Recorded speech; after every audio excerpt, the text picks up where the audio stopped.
what steps might be needed to recycle fuel cells in the future, and how costly might this process be? Do you have any perspective on that?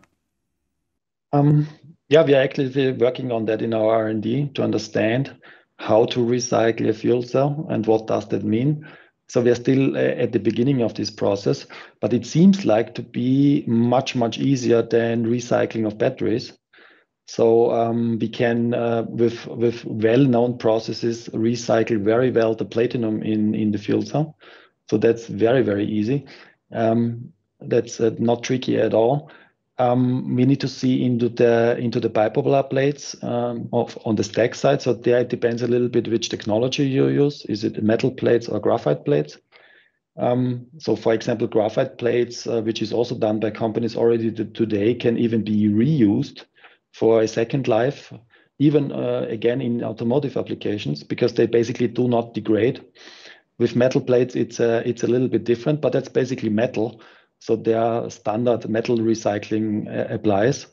And for the rest of the system, there's nothing special. Like it's mechanical machines where similar recycling methods apply than today for engines or for whatever.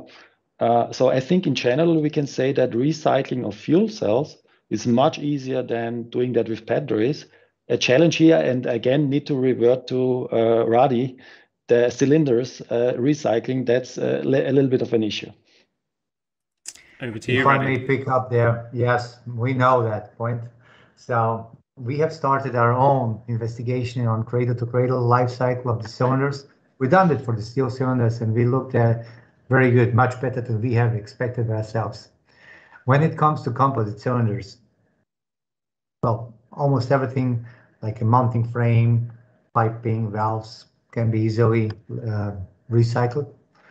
And cylinders, if it's type 3 cylinders with aluminum core can be recycled. The same goes also for the type 4 cylinder with the plastic liner and aluminum end bosses. Those can be also recycled. The biggest problem represents the carbon fiber. Carbon fiber with the resin. So far, there have been only few companies taking, let's say, deeper look into this, how it can be recycled. The usual method before was to burn the carbon fiber inside some pyrolysis process. There are still companies doing that, but what can you do else with the carbons in the recycling stage? So there are companies who are separating resin from carbon, and then they're grinding the carbon fibers, and that graphene or carbon is used in some other way. Unfortunately, nobody has found a method how to reutilize that recycled carbon to produce new fibers. That did not work so far.